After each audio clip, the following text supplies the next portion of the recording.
But over the last few years, we've had this evil construct, according to some people, a conservation subdivision. Right. And what is that from your point of view? Well, I see it, to step back to where we were a few minutes ago. How do you address the problem of trying to maintain the rural character of your community while still allowing for that growth? And you're right, let me digress for a second. State law, as you know in New Hampshire, we had a big brouhaha in recent weeks about people with farm animals on their property. Use the word farm advisedly, but could be mostly chickens, but sometimes goats, pigs, horses, so on and so forth. And the hue and cry was property rights. Okay, but people forget one of the most jealously guarded property rights under state law in New Hampshire is, as you say, the right to sell your property, the right to develop your property within reasonable zoning and planning regulations. Reasonable is determined by the courts over the years, and I think ours are reasonable by and large. People forget that.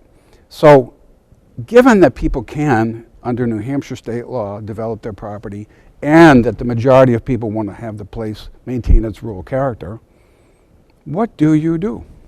And one of the ingenious solutions, which may be about to be executed at town meeting, one of the ingenious solutions is to say, let's put the houses a little closer together, instead of an acre, maybe half an acre, and leave the rest of the land open so it looks and feels more rural. And that's worked very, very, very well. It's an ingenious solution. I think what happens with a couple of these places, and you've heard me say this, but people watching maybe haven't, is you see the houses closer together. That's what you see, and you think, oh my gosh, look at that. What you don't see is all the open land that's been preserved around them. And it's not preserved for future building. It's not preserved for that developer to build more houses on. It's deeded. It's protected by deed.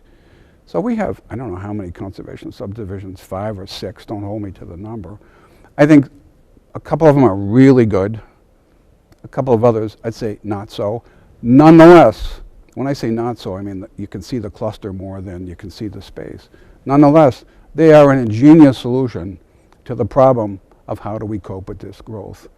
Given that the state of New Hampshire, the courts will not tolerate for a second the Pelham Planning Board saying, sorry, you can't develop your land because we're growing too fast. Towns don't even do that anymore. And I'm not a proponent of building houses all over town. I like it the way it was when I moved here. Okay, it was very nice, very, very rural. My kids used to bike all over town, not have to worry about a thing.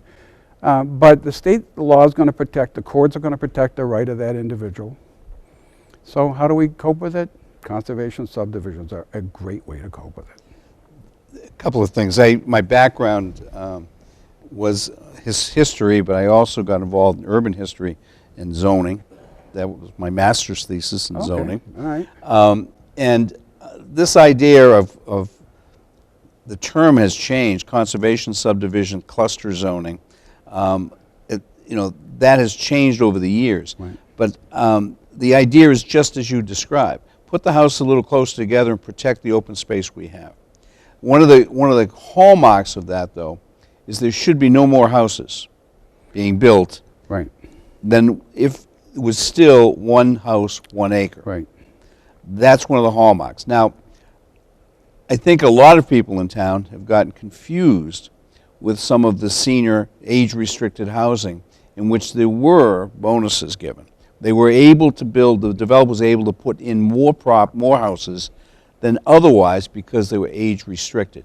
We actually put our thumbs on the scale and decided we're going to be old and gray. Right. We made a conscious decision in this town to go become older by encouraging the building of age-restricted housing. We did. We got rid of that. Yep.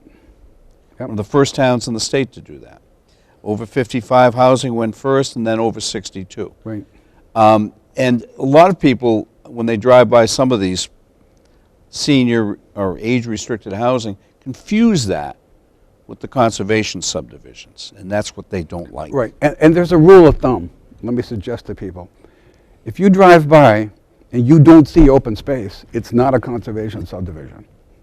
Okay, if the houses are boom, boom, boom, boom, boom, boom, boom, it's not a conservation subdivision.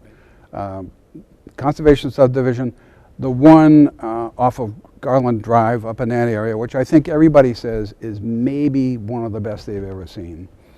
The houses are built on average about 24,000 square feet, about a half an acre lot.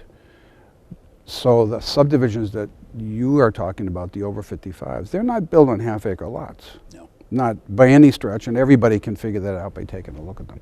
And I think you're right, there's been some confusion. Oh, we don't want any more of those. Well, we already took care of that a couple years ago.